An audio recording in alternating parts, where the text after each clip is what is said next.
Tuskegee University is one of the largest employers for Macon County and Tuskegee, and I want to do everything I can to support the university. The Education Trust Fund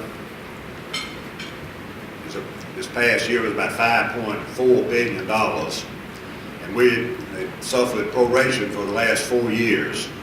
We've got to do everything in our power to make sure that we continue to fund education in the state of Alabama, because education gives all of our children an opportunity to succeed in life. In the session last year, the supermajority, the Republicans, as you all know, have a supermajority now in the Alabama Senate and the Alabama House of Representatives. And when you have they have 22 Republicans in the Alabama Senate. When you have more than 21, you can create a cloture vote. A cloture vote is when you want to shut off debate. You have to have 21 votes. And let me tell you, in the session in 2011, with the supermajority of Republicans controlling the Alabama Senate and the Alabama legislature and the House of Representatives, they clotured the Alabama Senate over 40 times. That has never happened in the history of the state of Alabama. When you create a cloture vote, you shut off debate. When that happens, then the supermajority will just run over the minority. And that happened, as I said, over 40 times. One of the first things that happened with the cloture vote was the rolling reserve fund. The Education Trust Fund has been operating for the last 50 years or better, looking how we can increase education budget, where we can offer more programs for all of our citizens in the state of Alabama. The Rolling Reserve Fund creates a 15-year average of the Education Trust Fund, and that just puts a cap. And this year, we're going to suffer a $150 million shortfall just because of the Rolling Reserve Fund.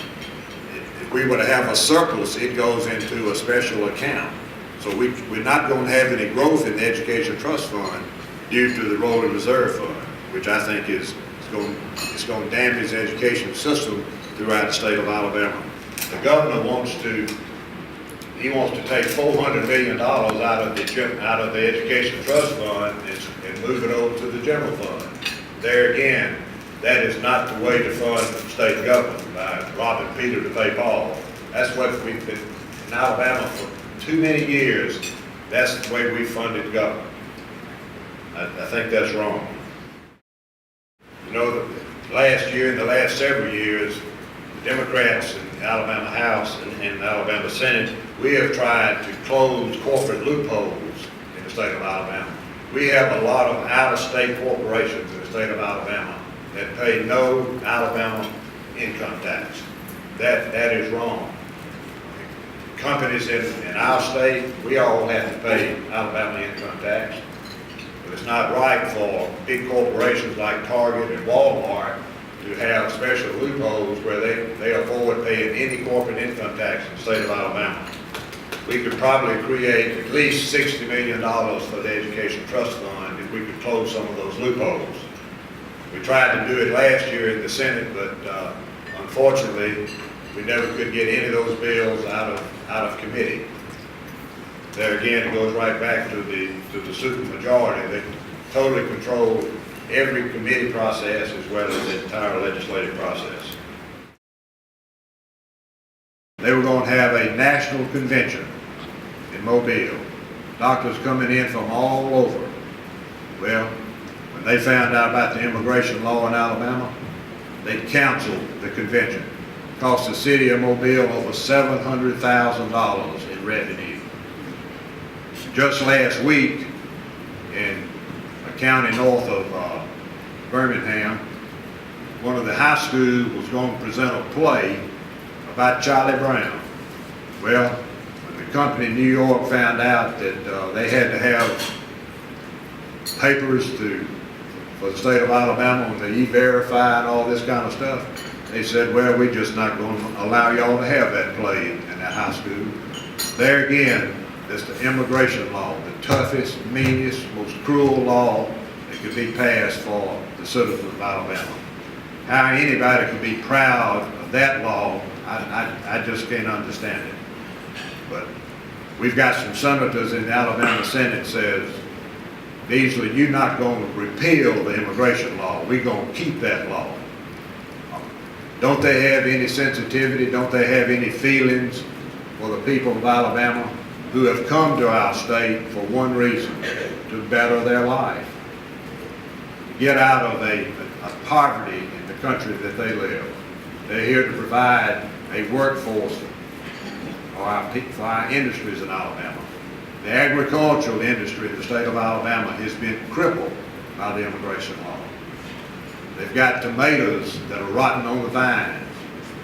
They've got peaches in Chilton County. There are over 5,000 Hispanic population in Chilton County. The peach industry, they cannot harvest the peaches without somebody to hand pick the peaches. Yesterday there was a group in my store down in Clayton, from southeast Alabama. And they're concerned about their having workers to take care of the blueberries and take care of the potatoes and this kind of thing. And they've done very much what Tuskegee University has done, working with Walmart to create produce. I think in Tuskegee and the surrounding area, they did watermelons this past year for Walmart. That's something that we can do in the state of Alabama. We can produce more agricultural produce crops. That way we can feed Alabama. We can feed citizens of Macon County by having homegrown agricultural products. There again, that will also help all of our small farmers who live on the land and maybe work another job. But if they can produce an agricultural product, then they can help take care of their families and also take care of the need in Alabama, that we don't have to depend on outside countries to provide our food source. Sir, I noticed that Democrats in other states, when there are many problems as you have pointed out here with the Republicans, they get in front of CNN, MSNBC, and other national organizations, and they focus on these problems in order to alert the world, number one, and then to help the citizens in this area to understand what the Republicans are really doing to them in the process of putting off their schemes for the period of 4 years. Have you guys, as a minority Democrat, created that kind of fuss in order to bring about education and understanding? And if you have not, do you intend to do something of that sort to educate and wake up Alabama? Yes, sir.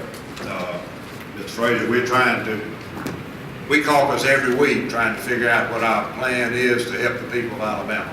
As I said earlier, we want to help seniors, we want to help children, we want to have a good highway system, we want to make sure that we improve our roads and bridges, but where we're going to have to make a change is at the ballot box. In 2014, we've got to change the landscape of Alabama and get Democratic control of the legislature.